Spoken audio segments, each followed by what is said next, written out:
Shalom, damai di hati, saudara-saudaraku yang kekasih dalam Yesus Kristus. Salam semangat, salam sehat, salam sukacita dan damai sejahtera Tuhan Yesus senantiasa menyertai kita semua. Dan di saat ini marilah kita akan merenungkan kebenaran firman Tuhan. Tapi sebelum itu mari kita satu dalam doa. Kita berdoa. Kami bersyukur atas kasih dan anugerah-Mu, hari yang indah yang Kau jadikan bagi kami umat kepunyaan-Mu ya Tuhan. Patut kami bersuka cita. Dan saat ini kami rindu untuk belajar firman-Mu. Berilah kami hikmat surgawi. Pakai hamba-Mu menurut kasih dan karunia-Mu. Berkati jemaat-Mu yang akan mendengarkan firman lewat channel YouTube ini. Biarlah firman-Mu terus memberkati kami dalam setiap langkah dan perjalanan kehidupan kami. Dalam nama Yesus Kristus firman kehidupan.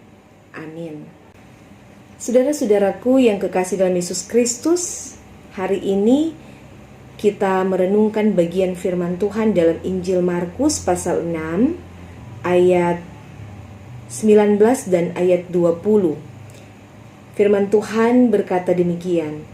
Karena itu Herodias menaruh dendam pada Yohanes dan bermaksud untuk membunuh dia, tetapi tidak dapat.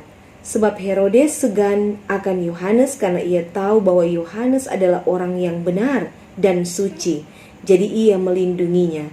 Tetapi apabila ia mendengarkan Yohanes, hatinya selalu terombang-ambing, namun ia merasa senang juga mendengarkan dia.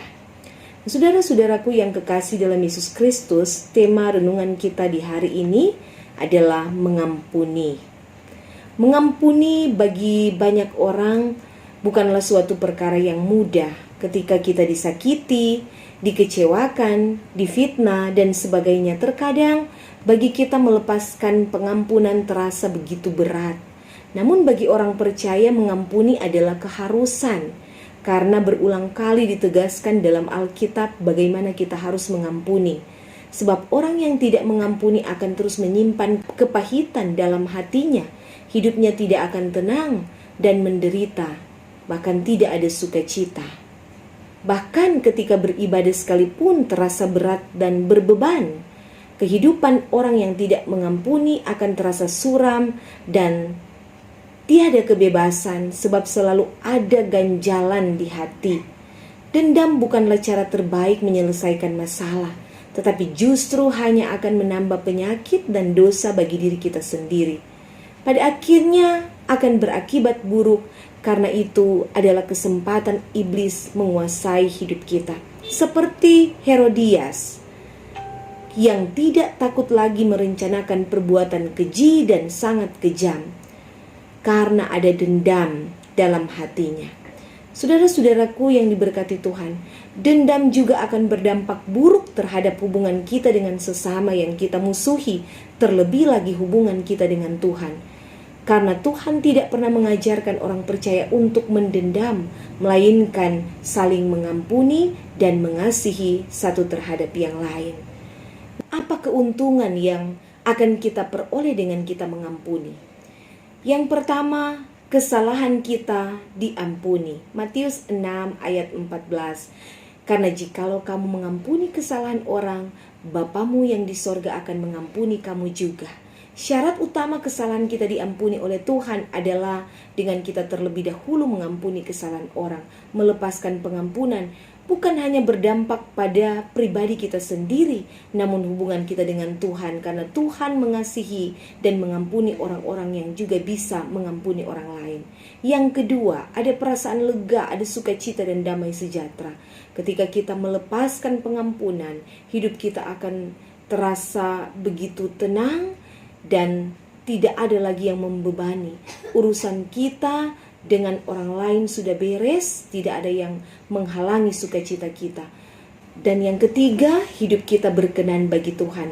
Orang yang mengampuni tidak meninggalkan masalah dalam hidupnya, kesalahannya juga diampuni oleh Tuhan dan hidupnya berkenan kepada Tuhan dan membuka pintu-pintu berkat untuk dinikmati. Nah saudaraku yang diberkati Tuhan, walaupun mungkin berat, namun belajarlah untuk mengampuni. Jangan membalas kejahatan dengan kejahatan, tapi balaslah kejahatan dengan kebaikan, seperti yang Yesus ajarkan kepada kita lewat pengorbanannya yang sempurna, yang tidak menuntut balas, untuk karya selamat bagi kita umat manusia yang telah banyak melakukan kejahatan dan kesalahan, bahkan dosa.